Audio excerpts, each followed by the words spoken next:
After that, the queen was furious, glaring at both the little dog and the sacred sword. Both, noticing her anger, were frightened, and Wang Kai could only bark in fear while Alpha tried to defend himself, saying he had done nothing wrong. Then, the woman launched an attack on both of them, but unfortunately only managed to hit the little dog, as the sword returned to its original form before being struck. The poor Wang Kai fell to the ground and bounced. When he regained consciousness, still disoriented, he tried to explain, saying she had misunderstood the situation. However, the woman squeezed him on both sides, injuring him even more. Then, enraged, she asked if they were recruiting again without her orders and if they didn't take her words seriously as queen. The entire scene was witnessed by the new guest, who thought to herself that the woman must be the legendary demon queen, Elizabeth.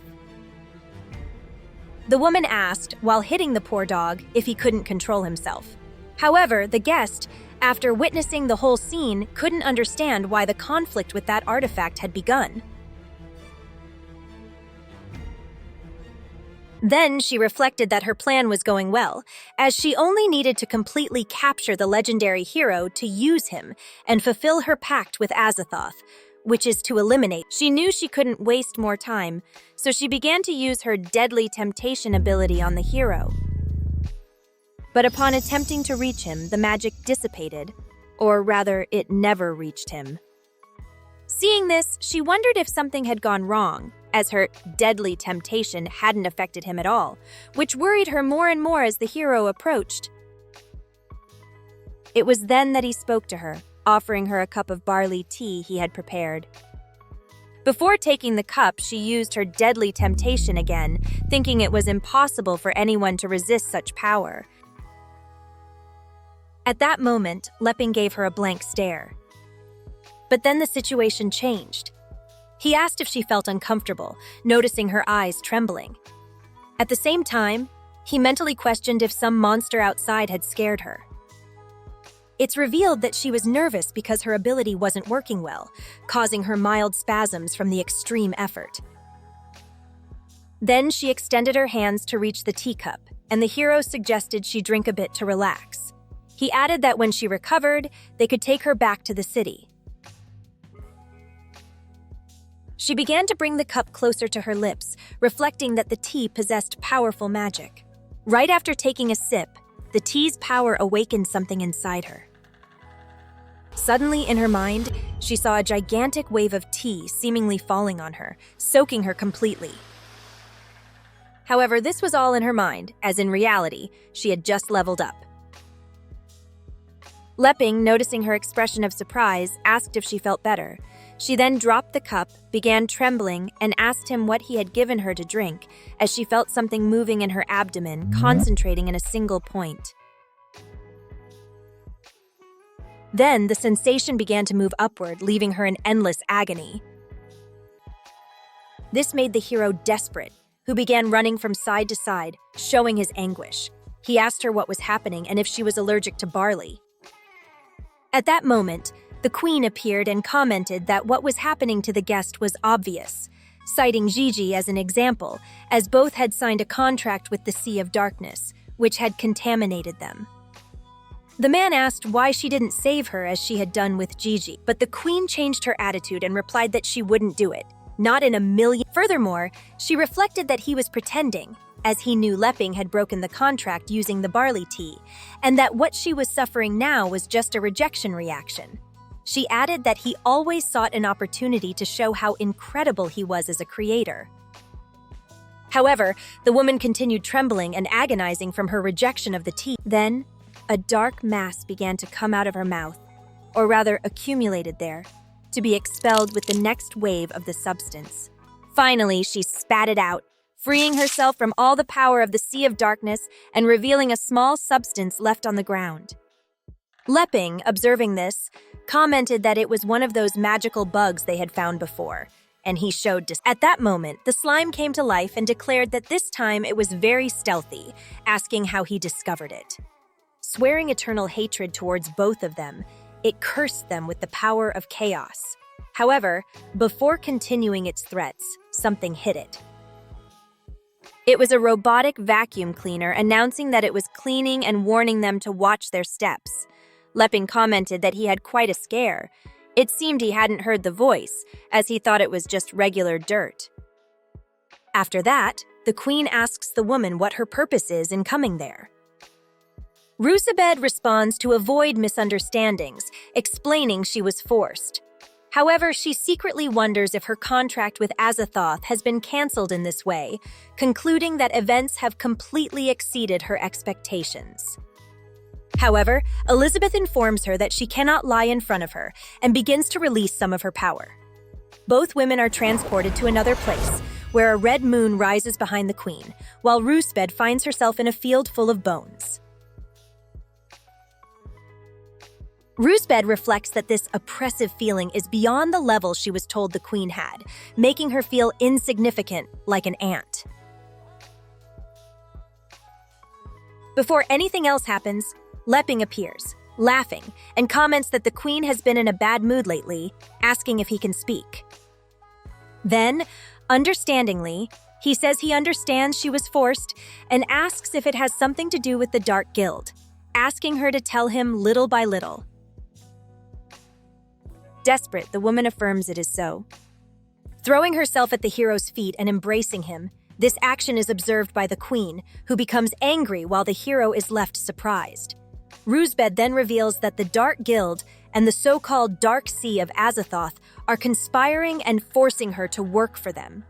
She adds that she doesn't want to do bad things, and that's why she secretly escaped, although she didn't expect them to implant something so... Finally, she looks at the hero, pleading, and asks him to please save her. Leping, hearing this, quickly responds that there's no problem, asking her to release him first, and then they'll take care of it. After that, the man steps back to let Rusabed change clothes, confirming what we see, as she states that the clothes are too tight. Elizabeth, flying beside her, responds that this is because Leping made those clothes for her, not for another woman to wear. However, Rusabed replies that she's just borrowing the clothes and asks her not to be so stingy, calling her Dear Demon Queen. Upon hearing this, Elizabeth says it doesn't matter what her true intentions are, as long as she leaves before tomorrow. Rusabed, without hiding anything, confesses that she was originally sent to eliminate her, but after being purified by Lord Leping, she switched sides and is now completely reformed. She adds that if the queen orders her to leave, she obviously wouldn't dare disobey, but if Leping asked her to stay even for a little while, she would dare contradict her. The queen, noticing this threat, calls her shameless and asks if she really intends to stay there and live with them, questioning what makes her think he would keep her in that house.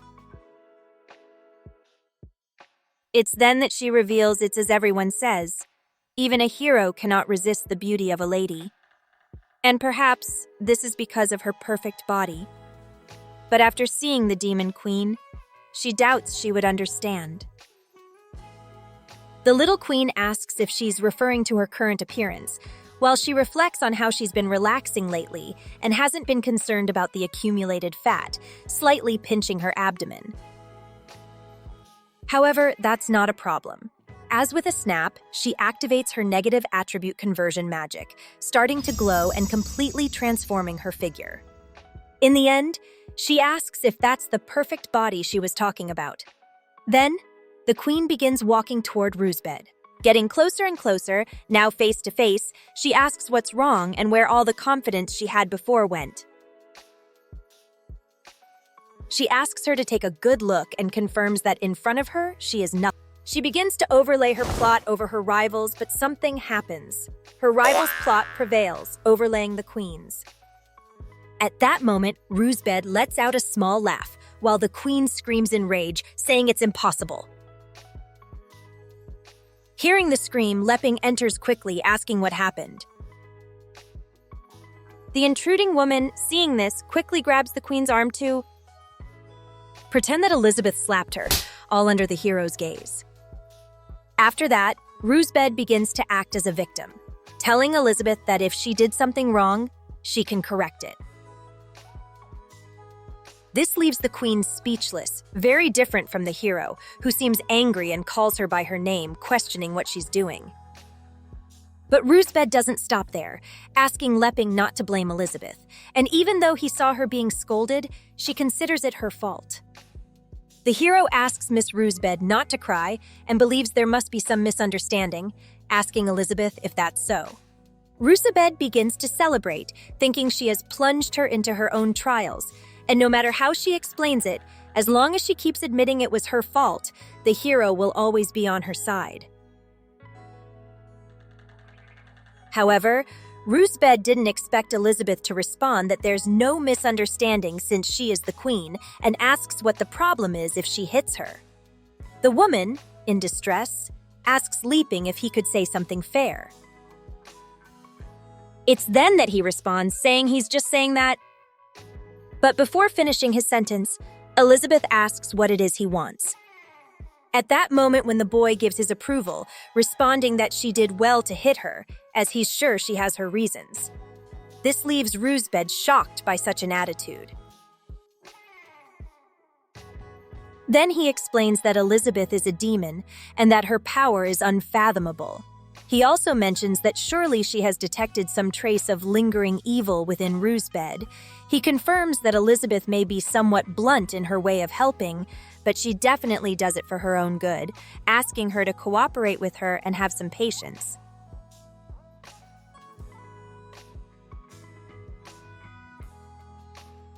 Finally, he touches Elizabeth's shoulder as a sign of support, apologizing and assuring her that she can continue. Ruzbed, trembling with fear, calls out to Leping. We've finished this week's chapter. If you've made it this far, comment on what you thought of the comic. Also, don't forget to subscribe and give it a like so YouTube continues recommending us. Thanks to everyone who watched until here. See you in the next video. But before that, I'm leaving you with the next chapter and a comic that I'm sure you'll enjoy.